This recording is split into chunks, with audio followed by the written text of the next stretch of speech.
because right now I'm looking at building a first of its kind veteran rehabilitation facility. Okay.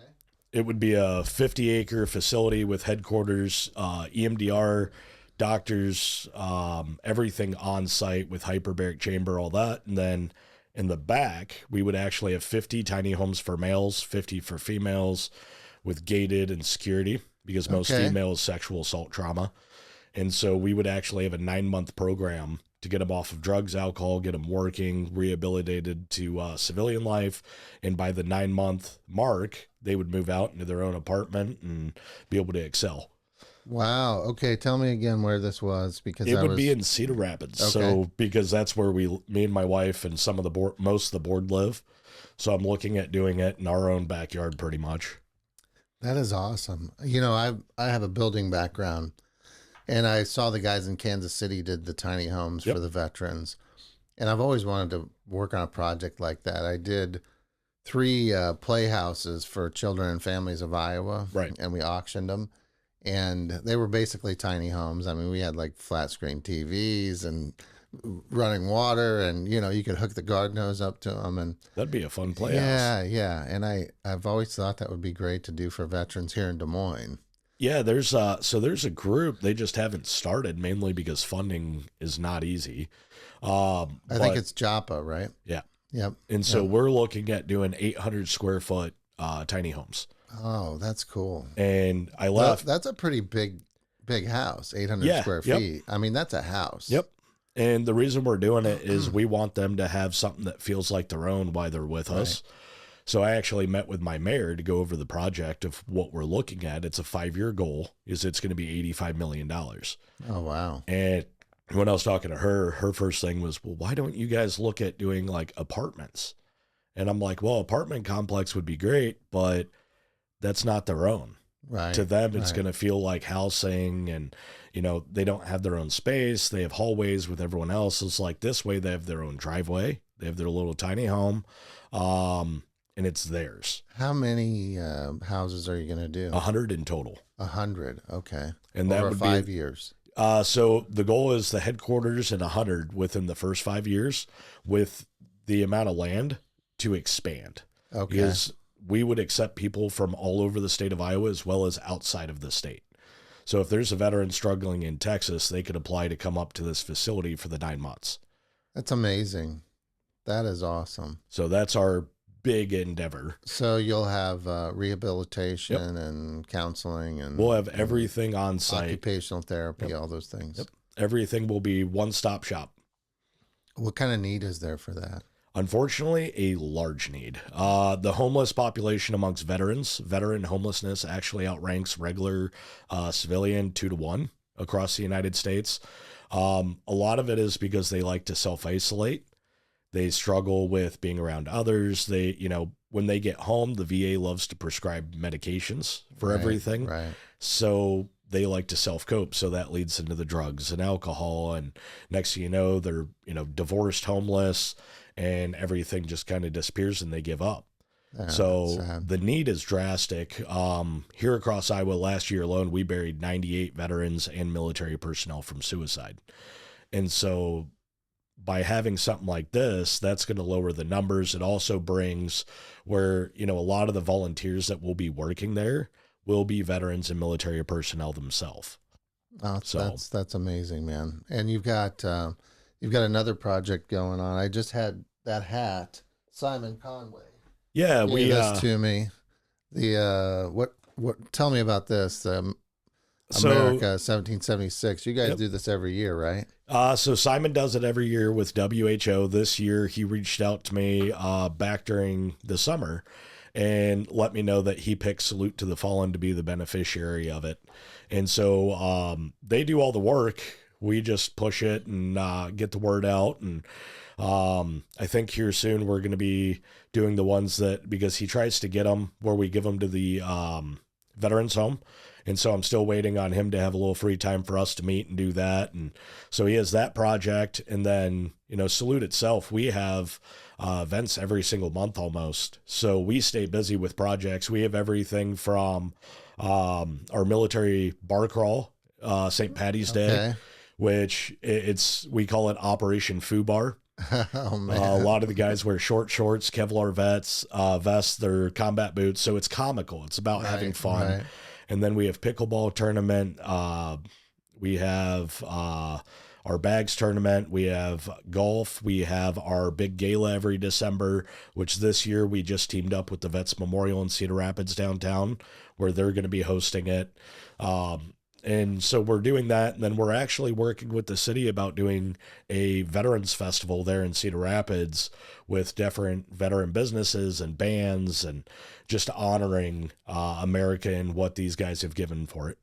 What is Salute to the Fallen? So Salute to the Fallen was created 5 years ago by me and my wife. We are the founders. It is a veteran 501c3 military nonprofit. We specialize in suicide prevention, suicide awareness. We do the funerals for suicides. We work with the units for deployments, homecomings. We do financial assistance, hotel stays. We help with service dogs.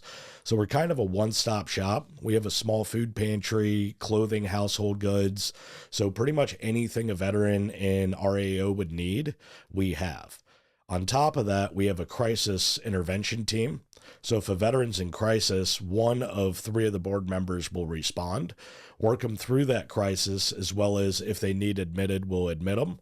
Best part is when they get out, they don't have to wait for a therapist like they would at the VA, where, they may go to therapy in 2 to 3, maybe 5 months. We can get them in day one. So we've built a team of therapists that we work with, where if I call them and go, hey, this is severe, I need this guy in, I can get them in same day. That's amazing. My dad was a Korean War veteran and Marine, and I know he struggled with PTSD. And when you talk about the drugs, the medication they get him on, I mean, he was on so many different meds. At one point, he was able to get weaned off of them, and they did the group therapy and things like that. And he found a good group there at the vet center, but it took a long time. Oh yeah. So when me and my wife first got together, I was on 23 pills a day. Oh wow. And it was kind of weird because I quit it cold turkey. When I turned, that was tough. It was, but I turned back to faith to kind of counter that. That's because awesome. I grew up very Southern Baptist. And so when I enlisted, I walked away from the military, away from religion, just because the atrocities of the world, it was hard to believe there was something else there. Right. And then I pursued my wife for 6 years. That's kind of our running joke is I'm persistent. Right. But, she was very strong in her faith, and I kept asking to go to church with her, and she would tell me no, because she didn't want me to use it for brownie points. Right. And finally, her sister and brother-in-law invited me. And my wife had to leave to go get food, because we actually go to Cedar Rapids All House Church Network. So we don't have a pastor. We're all called to be disciples. So we all bring the word. We follow the scripture to a T, where we go out and disciple people. And so, we eat lunch every Sunday together as a church in one of the homes. And so that day was our turn for Maine. And so we made lunch that morning. Well, my wife's dog ate it right before going out the door. So she had to go get pizza for it. And when she left, a couple of the guys were praying for me. And one of them saw visions of some of what I don't talk about that happened overseas. And really, he brought it up, and I was like, how do you know that? And so I asked my wife, well, back then girlfriend, I was like, man, did I get drunk and tell you about this? Like, did you say something? And she was like, I had no clue. So that made me start asking questions again. Sure. And that was 9 years ago. I've been going to the church since. That's kind of how the nonprofit started. Was I wanted to help guys like me that were struggling. Because when I got out, I attempted suicide 5 times. Really? I struggled severely with the transition. I was on alcohol, narcotics. I was one of those that I was going to be a statistic. And I figured out through faith, through other resources, therapy, and how to keep moving forward. Well, with that, I've also been able to learn how to help others get up the mountain. And my running joke to people is, I haven't figured out how to get through it all. You're still going to have bad days, but I've figured out how to keep pushing and not just fall back into the hole. That's amazing, man. What is your military background? So I enlisted at 17 years old in 2007 out of Marshall, Texas. I served 5.5 years with the 504th 82nd Airborne, and I deployed twice. I deployed to Camp Liberty, Iraq when I was 18, and then 20 to 21, I was in Cobb Wilderness, Afghanistan. So, and that ended my career because I was wounded in Afghanistan. What type of wound? So I found the one guy that could hit the broadside of the barn. I took, my Kevlar stopped 2 of the rounds, but I took 3 7.62 sniper rifle rounds from a Dragunov through and through. Oh, wow. So. Wow, that had to be a close brush with death. Yep. And it was we were on the KP Pass, right there in between Pakistan and Afghanistan. That's where the base was. And we were ambushed from the mountainside. And it was kind of surreal. You know, at 17 years old, when I enlisted, right before deploying at 18, I planned my own funeral.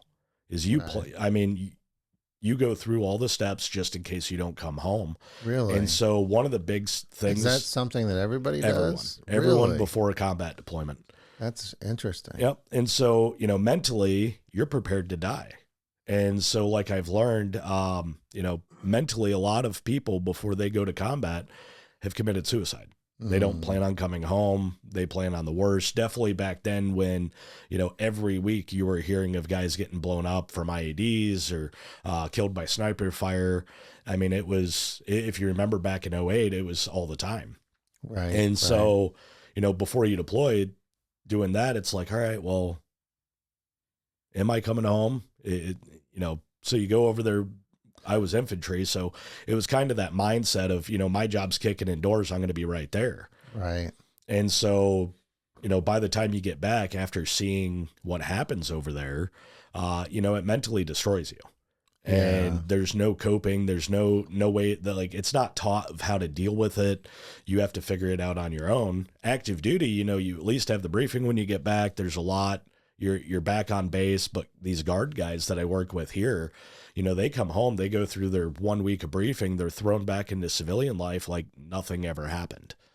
And, you know, kind of the cool thing of learning about them through the nonprofit is Iowa Guard actually was part of one of the biggest firefights with no casualties. And, you know, they lost a lot of guys in combat as well. We lost 98 from the state of Iowa. Wow. And these guys had no resources when they got home.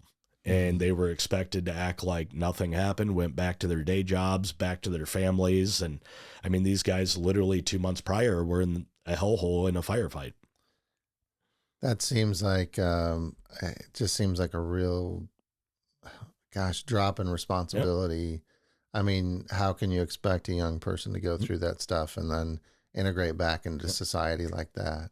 You know, one of the big things I've pushed, and it's probably the biggest thing I push through the nonprofit, is you go through basic training, you go through AIT, you were trained how to do your job extremely well. They spend a lot of money on every single soldier, but they don't train you how to deal with any of the actual mental issues that happen. Right. There's no training on how to deal and cope with it. And so when I first started the nonprofit, it was 2019, towards the end of it. And in 2020 is when we kind of actually hit the ground rolling. We had our first suicide that January. And I still work with the family to this day. But one of the things I learned is, you know, with those, there's just kind of like there was nothing for us when we got home. There's nothing for the families after the fact. 90% of the families, when they lose someone overseas or here at home, after the remains are buried and the honors are done, the family's kind of pushed away to the wayside and forgotten. Wow, that's crazy. And I can attest to living in a home with and I love my dad. You know, I miss him every day. He died when he was 62, and he was a great man. But living with somebody who battled that his whole life, you know, he enlisted at 17 as well, and you know he had challenges. I mean, he was a alcoholic for a number of years until that almost killed him, and then the last few years of his life he wasn't. He was a different person. But it's a challenge for families to deal with the wreckage from those things. What what led you to enlist when you were 17? I mean, So you're just a kid at that time, you know? I mean, we look at our 17-year-olds now. my entire family was military. Okay. Most were officers. Yeah. I grew up with my granddad kind of raising me, and he was a full bird colonel with over at Barstow Air Force Base. He was in charge of supply for the B-52 bombers. Okay. And so I grew up, raised around him. My uncle was a full bird colonel, military chaplain with the Big Red One. I have cousins that are serving still to this day as officers. Me and my one uncle were the only ones that went regular military, not officer. And he was a radio operator with the 75th Ranger Regiment Special Operations. So he jumped behind enemy lines and gave the intel back. And he committed suicide when I was 12. Oh, man. And so my big reason of enlisting and going infantry was I wanted to understand him better. And unfortunately, I got to do that way too well. So, Right. But military is kind of, that's how my family always you just saw it growing up. I mean, and was it a patriotism, love for the country? Love for the country. Too? And, the big push for me was I was in middle school in 9/11.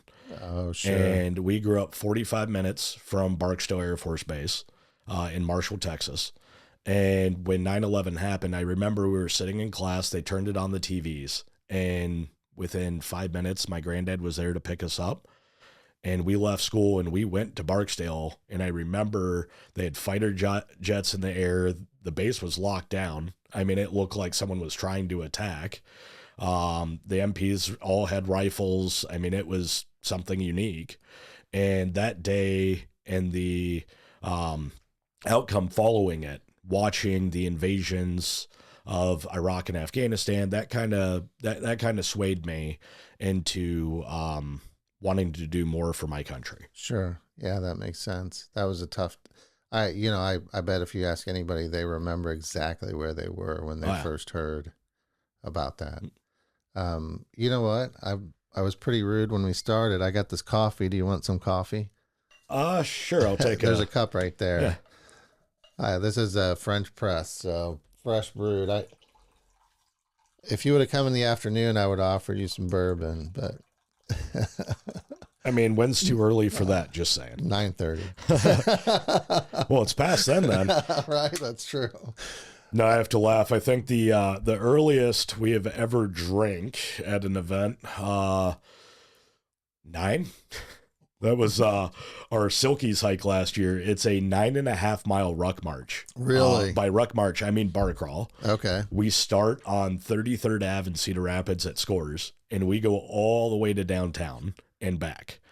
And one of the bars, I love it to death. We always have to stop there. They have a mechanical bull downtown. There's nothing like veterans with Kevlar trying to ride a mechanical bull. It's hilarious. Oh my gosh, man. And, by the time we get back, it's just the camaraderie and the amount of just funny stories and how we all act. The last event we had, I have to laugh. I didn't realize it. A couple weeks ago, I was on a crisis call and I threw my Kevlar on and I didn't think anything about checking it first because I have the same patches always on it. Well, the veteran I was dealing with starts laughing and I'm like, the hell's funny? Like, this dude was literally just suicidal. Like, what's going on? And I look down and there's a patch on my vest that says, I'm not gay, but $20 is $20. And I'm like, where the heck did that come from? One of my military buddies switched my patch out and put that one on. And then, I mean, it's a blast. We love picking on each other. And that's worse than a kick me sign on your back. Oh, yeah. Well, they make a lot of funny ones for military, like the one I wear on St. Patty's Day. It's a frag, so a grenade, and it says I pull out. Right. and it's got the pin. And people are, it's just about making each other laugh and remembering the good times, not the bad. Yeah, yeah. How do you enter that conversation when somebody reaches out to you and says, "Man, I'm thinking about ending it"? Yeah, so I go through a series of questions just to do a baseline.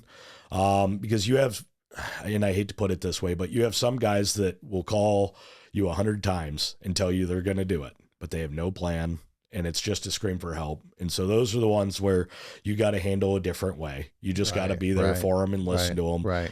Then you have the other ones that they have a plan, but they won't tell you anything.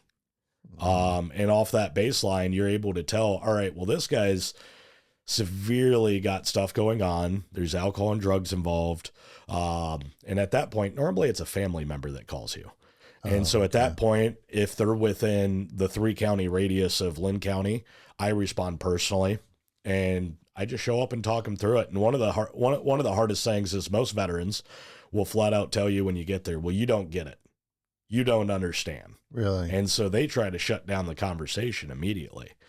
Well, when you have combat veterans that are the ones showing up, we understand. Right. And so we're able to sway them away from that, talk with them, and then we just sit there and talk. And then normally we'll get to the point, like I have one kid, as you know, I ran for office last year. Right. So he actually started campaigning for me. And this guy's not political, but I saved his life 3 years ago. Oh, that's awesome. And so he will flat out tell people when they go, well, how do you know John? He goes, well, he saved my life. He showed up. That's and amazing. he was one of those, you know, he had all the signs, symptoms that he was going to go through with it.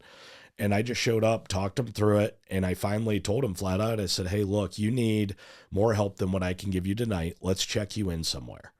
And unfortunately here in Iowa, it's hard to find bed space because of policies that have happened over the last decade. And so I had to drive him 45 minutes away to the only bed I could find. They held him for 3 days. When he got out, I got him immediately into therapy. Now I talk with him weekly. That's awesome. Kids excelling, doing great in life. But you just have to be there for them. And as civilians, it's harder because the veteran will try to push you away and go, well, you don't get it. Right. And one of the biggest no-nos, and I hear a lot of guys do it, is, oh, well, I understand. Right. Well, you don't. You weren't there. Everyone has their own traumas. But just being there going, look, I may not understand what you went through over there, but I care and I'm willing to learn. Right. And that will normally get them where they're willing to start talking. And then it's just keeping the conversation going until you can convince them to seek more help. Yeah, that's amazing. You know, and I've always thought too, even with, drug addicts, that the best therapists are the ones that have recovered and really understand what they're going through. Not that you can't help someone if you're a good therapist, but it's like the best or the ones that really get it have been through it. Oh yeah. And that's one of the biggest issues and that we push is bridging the gap between military, civilian, and the part nobody thinks about. It's also bridging the gap between active duty, veterans, guard, reserves, because it's all different. Paperwork between guard and reserves is very different. Right. Policies are even different. They're all Army, but it's different. And so it's bridging that gap, getting the camaraderie again, getting people re-implemented. And so like we have guys that we work with that are currently serving still. As you know, we just did the military honors for Martin Graber. Yeah. And down in his AO, Fort Madison, there's no resources. There is nothing down there. And so I spent 32 hours on phone calls trying to get flag line and get groups down there. Finally, I went to the Army Reserves, who I have good rapport with because I've worked with this unit over the last 3 years between deployments, homecomings, funerals, and they activated 4 guys, put them on military honors. They rode down with me in my Tahoe. One of them became a last-minute urn bearer. And that's just, working with the guys and building that rapport fixes a lot of the issue on its own. And you had very little time to put that together. Yeah. So he passed away Friday morning and the funeral was literally Tuesday morning. It was one of the quickest turnarounds I've ever seen. And we were going to interview last Tuesday. Yep. We were going to do this, have this conversation. Yeah. I was like, I think I'm supposed to have been up here like 3 different times, keep having to postpone. But, like today, the biggest reason I've had to postpone, like last Tuesday was funeral. I was going to come up Friday. Memorial bracelets didn't come in. Right. They were supposed to be here so I could come up yesterday. Still nothing. Showed up yesterday. So I'm finally here to go hang out with the legislators and give them their bracelets to honor their colleagues. Yeah, you sent me a photo of that. Yep. That's pretty cool. I actually have one right here. Oh, awesome. Yeah. So one of the biggest things I do, I have a wall. and I'll wear it for a week in honor of them after I get it. And then I literally have a wall in my basement of hundreds of bracelets of guys. So I keep one off of every batch we ever do. That's amazing. So back to, your time in the military and everything you're doing now to help veterans and especially suicide prevention and helping those guys through that. How did you get through it? A lot of patience and love from my wife. Okay. So like I was saying, when I first got out, I was on a lot of medication. I had a severe alcohol problem. Okay. When me and my wife first started dating, I call it an ultimatum. She doesn't. Right. She told me flat out, I will not marry an alcoholic. So I quit drinking. Okay. For like a few days, and then I messed up really bad and drank a fifth of Fireball, which now I can't do cinnamon. But, over the course of, I think, 6 months, it took me walking away from the alcohol. Okay. I didn't drink for a long period of time. I got off the medication. I turned back to faith because what I have learned is you have to have faith in something. You have to have higher power. And then you have to have a mission. The military, we are very mission driven. So when you come back and there's no mission, it's easy to give up. I actually joined the union. I was a union carpenter for about 4 or 5 years, worked on a lot of hospitals. And so that kept me busy. Well, I teamed up with another veteran in my area that owned a DJ business. So I started doing that with him. That's an interesting transition. Not drinking, but in the bars every day. Right. From framer to DJ. Well, I was doing both at the same time. Oh, were you? Okay. And so when COVID happened, it shut down the DJ side because you couldn't do it. Right. And so at that point, I struggled because I wasn't working as much and I stayed busy. And so I reached out and I was like, hey, let's do something to honor I Was Fallen. And my DJ partner, because he was currently serving in the Guard at the time, he goes, yeah, let's do it. And so we picked 5 names. We picked 2 KIAs, Scott Nisley and Kapal Servong. What's a KIA? Killed in action. Okay. So both of them were killed, I believe, in Iraq at the same time, same firefight. So we honored both of them, and then we honored 2 training accidents and 1 war at home, which is a suicide. And that was our first event in 2019 in November, and I felt pride in that, giving back to guys that served. We had all the families in attendance, we had military in attendance, and it was just that purpose. It gave me purpose again. And I remember one of the guys that was there was a lieutenant colonel with the 133rd. And I was talking with him and he comes up to me after and goes, well, I hope you continue to do this. And I was like, well, I'm going to take some time, figure out what it looks like. I went home 2 days later. I came up with Salute to the Fallen as the name, filed the 501c3, and within 45 days, Salute to the Fallen was born. Nice. And so that was 2019. And initially when we started, it was, we're going to do events honoring guys. We're going to bring awareness to, how these guys fell, whether it was overseas or here at home or a training accident, however it was, we were going to honor them and shine light on it. Well, then it was, all right, no, we're going to keep their names alive and we're going to honor them and name the events after them. And then we were notified by Staff Sergeant Adam Sanders' family that he took his life at 3 a.m. There, I believe it was the end of January or beginning of February. And it was right before his 3rd deployment. The unit was heading to Qatar. And so initially I started working with the family immediately.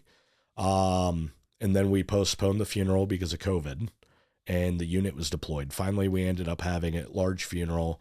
And that kind of gave the way to Salute of, no, we're going to honor these guys, not just through events, but doing escort for their services, working with therapists for the families, working with the families and giving back. And so we did that for the first 2 years with events and funerals. Then the 3rd year we started the crisis line, realizing, no, there needs to be more because we're working with a lot of current guys that are struggling. And we noticed when one guy took his life out of a unit, whether it was a veteran or current serving, there would be a trickle effect and you would have more do it just because they looked up to this guy and they saw, well, he did it. Why shouldn't I?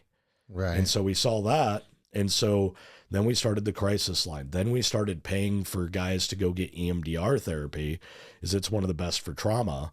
And so we've built, as we've gone and kind of changed that policy to fluctuate, how do we lower the number of suicides, but at the same time honor those that are still serving?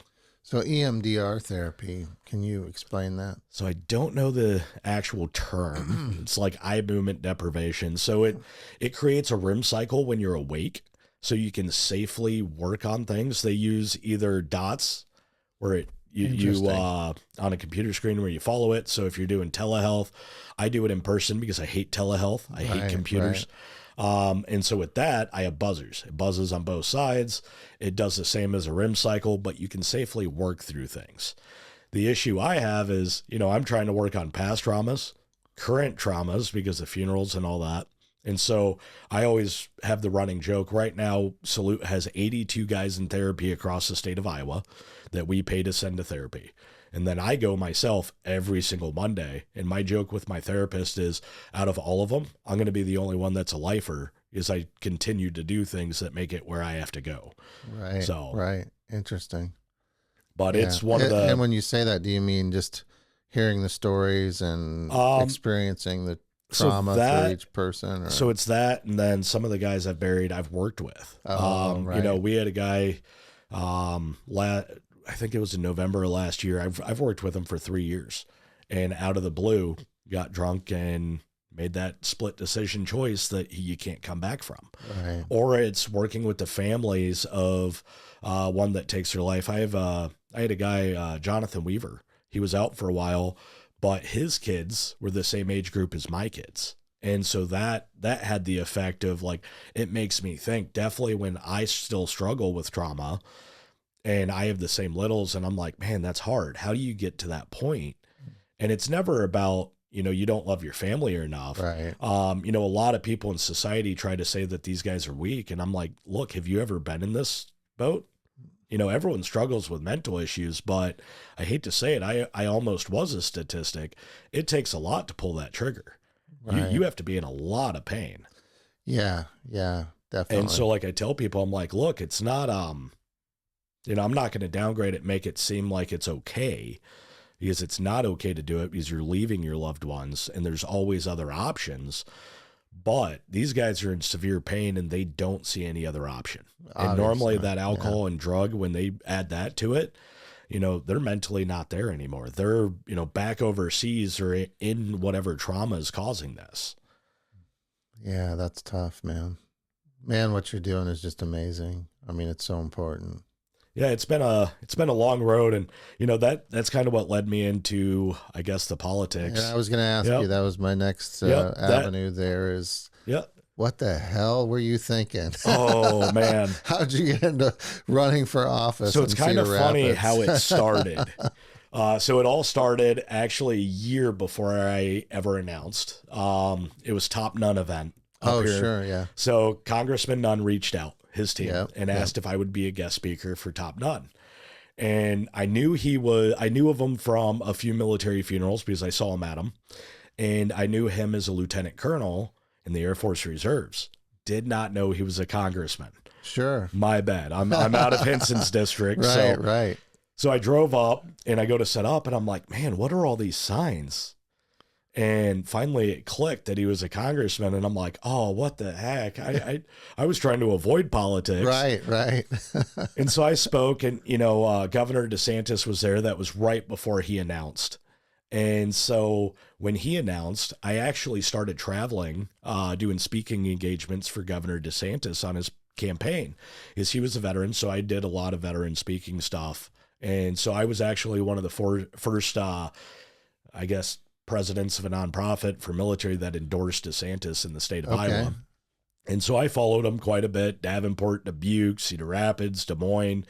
And so I worked with him. Well, his campaign team and Nunn's campaign team and Henson's campaign team kept telling me, well, you need to run for office. And my running joke during that whole time is, man, I'm not going to make a good dog catcher. I'm blunt, I'm honest, and I don't care if I offend people. Right. And I ended up getting a little upset with Art State. He was the House rep in my district. And I talked to him and I told him I was going to run against him, which I'm pretty sure he forgot. I mean, the guy, I met him 5 times and he still doesn't remember ever meeting me. It's kind of comical. That's interesting. I feel bad for him, but, and so he was a Republican representative, Democrat representative in your district. Yep. So your district's pretty blue. It is blue. Purple. It's leaning more purple now, as we saw in the last election. Right.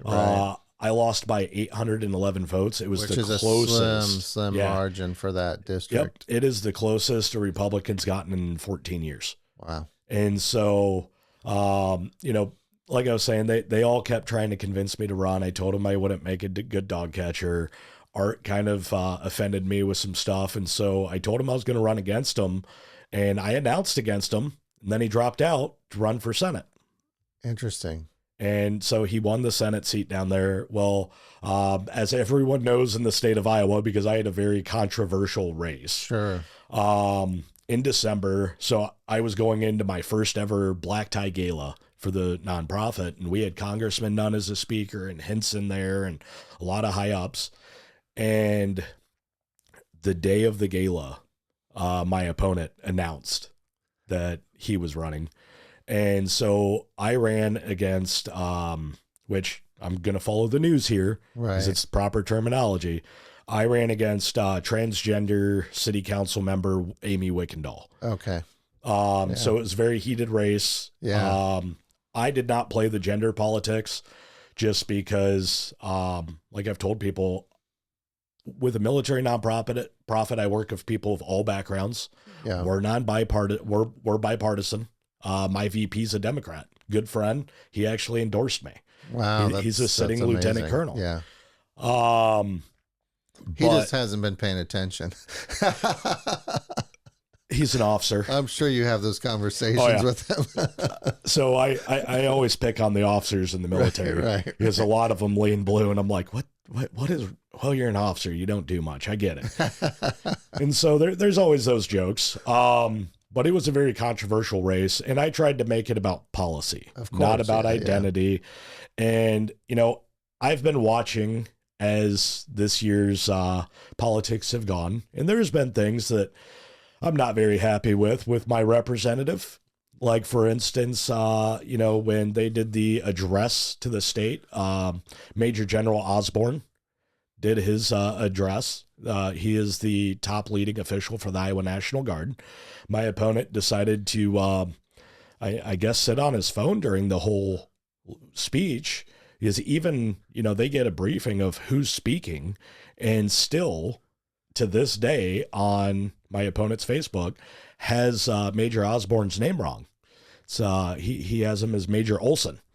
Well, I hate to tell you, we don't have no Major General Olson in the Iowa Guard at all.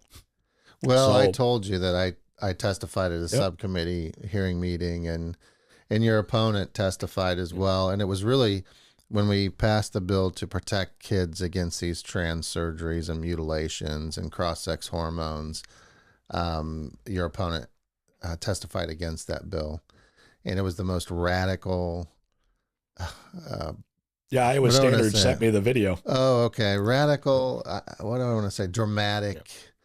I mean, he slammed his hand down on the table, popped an estrogen pill at the end of the testimony. Very hateful. Oh, yeah. So I was pretty shocked that that you didn't win. I thought that maybe HMSF would put more effort and more funding into. Yeah. So the biggest issue in my district was the vote blue, no matter who.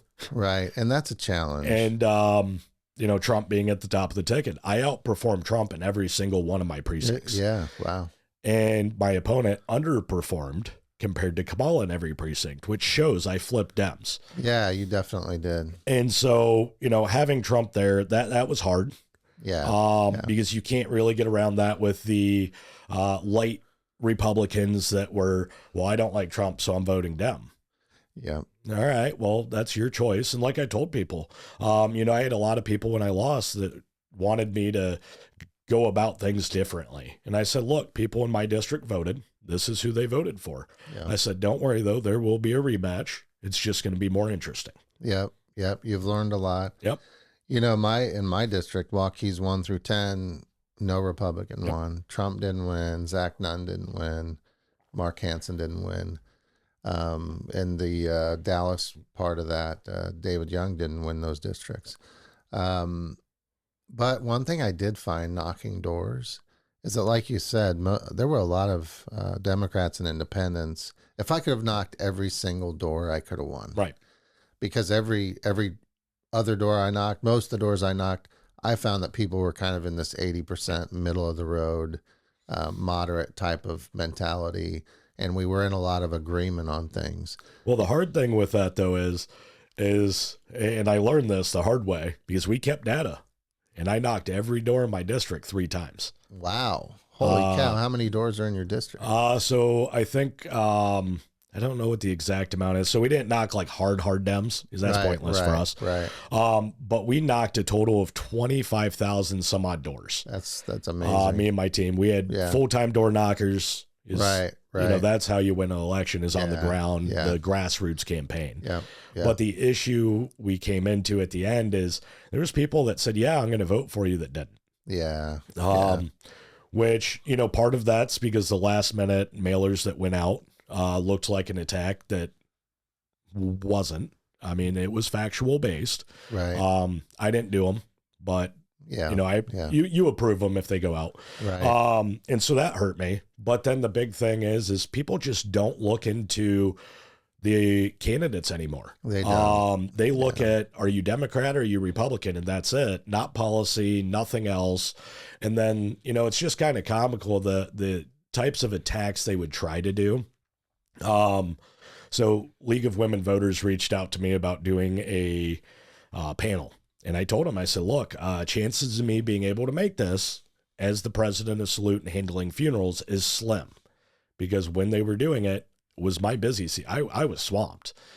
And I let him know prior that, hey, I'm not going to be able to make this. I do have something going on that day. And I had a funeral. And my opponent tried attacking me on it of, I didn't show up to a job interview. And I'm like, okay. You know, I was actually honoring someone from my district that passed away. I was like, to me, that means more than going and talking to, 15 people that already have their mind made up, because League of Women Voters is not bipartisan. Right. They are blue, no matter what they try to say. And they embrace your opponent as a woman? Yep. Interesting. Yeah, where have all the feminists gone? And that's something I probably got in trouble door knocking because my sense of humor, right, my zero give a craps. Yeah. I told someone, because they were complaining about it was about the abortion stuff, and I told him, I said, look, I'm all for women's rights, but I'm for the right to life. That was well out there. It was known. I said, but here's the thing. How can you tell me that you're the party for women's rights when you want males to identify as a woman and do everything women do? Well, and use their bathrooms and locker rooms and showers. That was another subcommittee I testified at that your opponent testified against. And it was when we passed the bill that protected girls' bathrooms and locker rooms K through 12. And to me, that's a no-brainer. It's like, we need to protect our women. We need to protect our young women in their private spaces. And those are some of the most hate-filled rooms you'll go to at the Capitol if you're testifying. I'll make sure I'm at a few this year. Yeah, we could use you, man. If any of those come up, you can guarantee you're going to see me. I'll send you a link. We need a little more testosterone in the room. Yeah. And that's the issue is our society has pushed that it's not okay to be masculine anymore. Yeah. That you have to be sensitive to everything. And the way I raise my kids is very much, and I'm learning as I go. How many kids do you have? So me and my wife have 4. Okay. So we have and technically I have one every other weekend with my ex. Okay. But me and my wife in the house, we have 4. We have a 7-year-old, a 5-year-old, a 3-year-old, and a 1-year-old. Okay. So the 1-year-old just turned 1. Boys, girls. So it's boy, girl, boy, girl. Oh, okay. So, Well got planned. lucky there. Yeah. Couldn't do it better if we tried. Right. And so, as you saw with my campaign, my kids' pictures were never used. Their names are never used. My kids were not allowed to be a part of it. That was my say. Sure. Even though my advisor and everyone else tried. They always tell you that, yeah. And I told him, I said, look, with what we're running against in this nation, with the amount of hate in politics and violence in today's society, my kids are not a part of this. I said, I'm running to make a difference for them. The way I try to live my life, and I struggle, everyone struggles, but I try to run a faith-based life where, I am the protector of my family. I am the masculine male, even in society where, in the military, you're taught to be a lion. You're an aggressor. Right. Well, I've learned to do that very well, but then at home, and this is where I struggle, is I've learned to come down off of that somewhat, because you have to be a lamb at home. You have to be sensitive to your kids, your wife, your spouse, but you are still called to be the protector. In today's society, the amount of, so scrolling TikTok the other day, I watched, someone was asking a bunch of women and men, would you kill for your child? And the amount of people that said no shocked me. That's and I'm shocking. like, you, what? Well, yeah, I don't believe in killing. And I'm like, look, I'm pro-life to an extent. And people go, what do you mean? I said, I'm pro-life for innocent, helpless individuals. If you are not innocent and helpless, meaning you are a criminal trying to break into my home, pro-life's out the window. I'm pro-self-defense. I have a little yard sign, and people make fun of me for it, but my yard sign is, my door's for your safety, not mine. Enter at your own risk. Right. I think Representative Samantha Fett needs to get one of those. Oh, she yeah. has these 3 big German Shepherds. See, that's what's funny is I have a service dog. My wife has a husky. They'll bark at you. Right. It barks worse than the bite. Yeah. But then you have to worry about me who, there was a meme going around online for a while, and it was an Army vet, and he set up his house, and I've tried to figure this out, but I'm not techie enough. But it will notify, like if someone tries to break in, Alexa will turn on this intruder alert, and it goes, the song that starts playing is Welcome to the Jungle, and all the lights in the house turn to like this red. Oh, man. And then you see this guy run downstairs in his short shorts and with His a rifle Kevlar and vest. Kevlar. Yep. And I'm like, yeah. I was like, you break into a combat veteran's house, you are looking to have an early funeral. Someone breaks into your house, that's the end. You're protecting your family. I had someone debate me on this, college kid, during my campaign. You're telling me the items in your home, your materials are worth more than someone's life? I said, look, I never said that.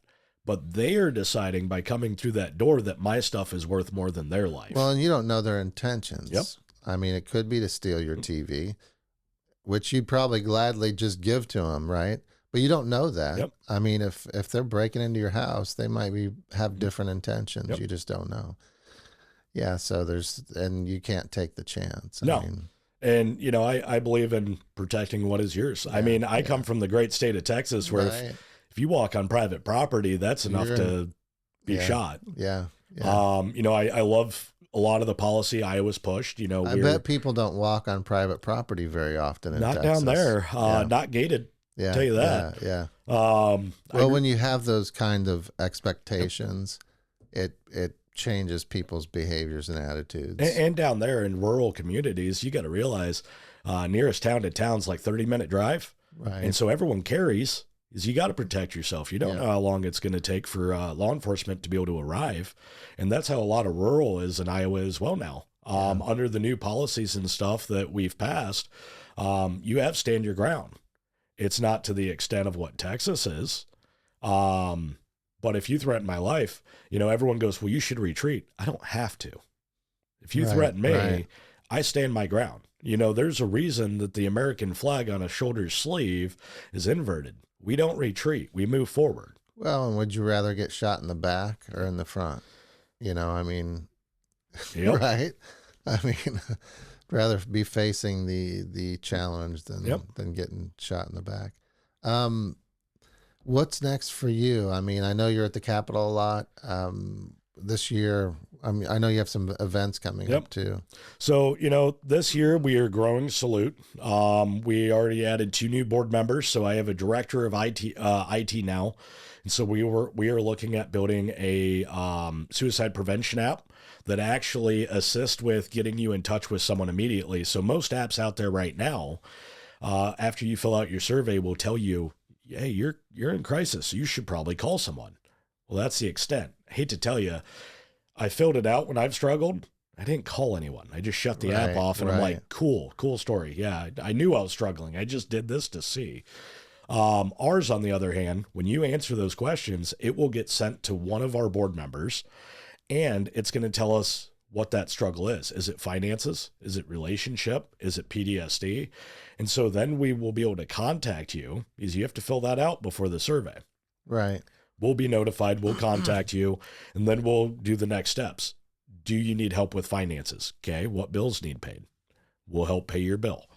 Is it PTSD? Cool. We'll get you into the therapy that works best for you and help move forward. And so we're building an app that actually works to get you the help you would need at that moment in time, not 3-4 months down the road.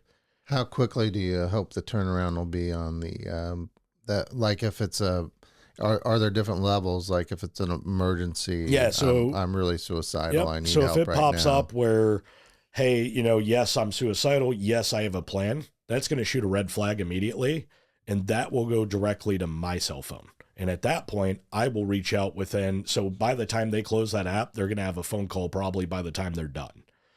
We will have real-time notifications while people are filling out the app. And you have probably plans to expand that so other people can be available. Yep. So right now well. It will be strictly Salutes board. As we get volunteers in different regions, we will have it where we have people in those regions. And then as we expand to other states, we'll have it where they have it as well. That's pretty amazing. How is it that the military hasn't come up with this stuff? I mean, they've been dealing with these issues for decades, or probably for forever, since their inception. Why is it that guys like you are having to do all this work and put all this together? One of the biggest issues, and it's from toxic command, issues at upper of guys that have been in for 30, 40 years, you will hear the quote unquote saying of, if it's not broken, don't fix it. Well, it is broken. It needs fixed, but to them, it's not. So nothing's going to change. And that toxic command structure is still being taught in guys.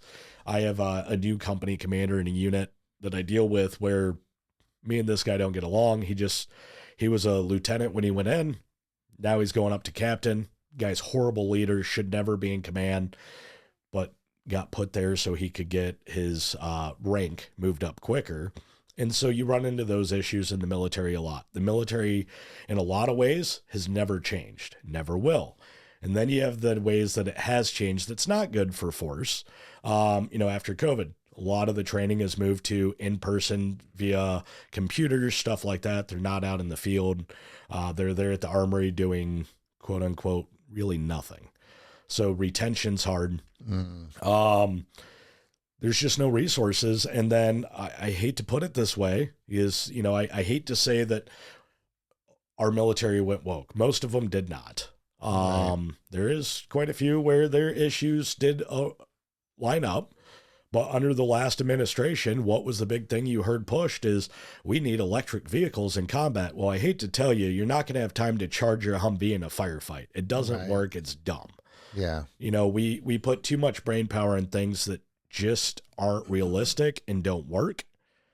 And so that's the biggest thing is we put time and effort where it doesn't matter, and we don't work on the things that do. How quickly do you think this will get turned around under the Trump administration? I hope quickly. Hegseth, I actually really like him. I think he's going to do great as the new SecDef. The last one had rank. Rank doesn't get you very far. Hegseth served. He was there. He's highly decorated. Nobody talks about that, but he understands the warrior spirit and the actual soldiers. not the politics and bureaucracy of upper echelon, which is what you get into when you get up into the generals and all that. You know, Hegseth comes from, I think he was an enlisted. He wasn't an officer. And right. He understands the real consequences of taking action. And so I think with him, a lot of headway will be made. And then I was just listening to the new Secretary of Veterans Affairs speak, and he wants to fix that issue, which that is, I don't know if we can fix that issue in 4 years, but I have high hopes. So I think under the current administration of who's been put in place, we will be able to see a lot of moving forward in the right direction when it comes to mental health, veterans issues, policies, and at federal and state level. That's great. Yeah. Well, I hope to see some big changes in that for sure. Yeah. What are some of the biggest issues with the Veterans Affairs? I mean, we don't have all day. But. Yeah, so how much time you got? We could do this for a week. Right. So some of them I really like working with. I'll put it that way, because I guarantee they're going to listen to this. But there is a lot of issues. You know, I had a veteran I struggled with severe alcohol addiction to the point where he was going to kill himself with alcohol. I went through a court system and had him court-ordered admitted into the VA. And they still released him without telling anyone. There's severe issues amongst the VA with accountability. There's severe issues about doctors there prescribing narcotics to vets that can't be taken with other stuff they're already on. Yeah. And that's been going on forever. Yeah. And so the running joke amongst the younger veterans is that the VA is there as assembly line to kill us. That's how a lot of them feel. Wow. And so there's a lot of issues. And unfortunately it's not the workers. There's a lot of amazing workers at the VA. There's some good doctors, there's some bad. In every field you're going to have that. The issue is the federal bureaucracy that comes down. Right. Policy has to be changed at the highest level to fix the lowest problem. Yeah. And, you know, that's kind of what led me to run is I ran on wanting to fix Iowa's mental health crisis. We shut down all the state facilities. I believe that was back under the last governor. And mental health has just kind of deteriorated. We don't have bed space. Biggest complaint I got from EMS workers is they were having to go all the way to Omaha for beds. And then when you look at statistics, Iowa ranks dead last, even behind Puerto Rico in mental health. Wow. And that's based off of beds per capita, access, and everything else. And so, you know, I've talked with like Representative Cindy Golding and Craig Johnson and Eddie Andrews, and I'm in their ear quite a bit lately on, hey, how do we do this? What's this look like? How do we get this bill forward? Have you made any progress? Oh, yeah. Good. We have a lot of them listen. Right. A lot of them seem to, you know, a lot of them care. And it's just getting, you know, the wording proper on legislation to move it forward. One of the bills, and Cindy's doing this one, I love it, is state funding for hyperbaric chamber for veterans. Oh, sure. Hyperbaric treatment has been proven to be highly successful. I believe as of today, she should have a number for that bill. So I'm going to be helping push that. Yeah, let me know when you get it. I'll but, be glad to help you know, we out. have legislators that are now taking it upon themselves to push good policy for veterans. And then we have a great chair this year. We have Bowden. Yeah. She's the new chair. The vice chair is a veteran himself. A lot of the veterans House What committee legislators. is that? The Veterans. The Veterans Committee? Yep. Okay. And so you have Brooke Bowden as chair. The other guy's north of Craig, the guy that's vice chair. And there's quite a few good people on it. One of the people that's on it makes no sense to me. My opponent is one of the Democrats on that one. Tell me how that works. Interesting. But there's a lot of good bills going forward with it. And I'm looking at working with Eddie and a lot of others on, there's a bill I've pushed through the nonprofit, and it died a few years ago, and I think we can get it through this time, is the Green Act. Has nothing to do with the freaking environment. Let me make that clear. Right. But it's a green alert. It's just like your Amber Alert and your gray alert. So if a veteran goes missing from home or work, a green alert could go out. As of today, if that would have passed 5 years ago in the state of Iowa, I know for a fact at least 46 veterans would still be here today, is a lot of them that leave their home to take their own life will sit for about 2 to 4 hours before they ever pull the trigger because they think about it and they dwell on it. It's not just a split decision of I'm going to go park my car and it's done. So how would the alert go out? How would it would be the same, and it can be tied to the Amber Alert system and Gray Alert system. So Amber Alerts for kids, Gray Alerts for elderly. It can be tied into the same system. Goes out to your cell phone. Now society as well as PD are looking for this license plate, looking for this individual. Photo could go out. So a spouse or family member that really knows that this individual could be suicidal. Or it could be the boss at work, because a lot of them have that connection. Right. And they could go, hey, this guy left, he was in a really bad space. We can't get a hold of him because now the options have been tried. They've tried to call him. They can't make contact. The person is, a lot of these guys will start speaking a certain way when they're going down that pathway, and the signs and symptoms are there. And so it can be notified instead of PD having to wait 24 hours to start looking. It can be immediate. How many veterans do we have in Iowa that might be in that category of so right now, as we speak, there's probably, I would say between 2,000 to 3,000 veterans that are probably struggling with crisis across the state. Really? On average, across the United States, you'll hear 22 suicides a day. You'll hear the VA say 17. Realistically, I think one of the colleges did a study, was roughly about 29 a day. And that's because you have the overdoses, veteran and military personnel. Sure. Okay. And that's because you would have overdoses where they, it's chalked up as an accident when it wasn't, but most guys don't leave a note. Right. Or it was a vehicle accident.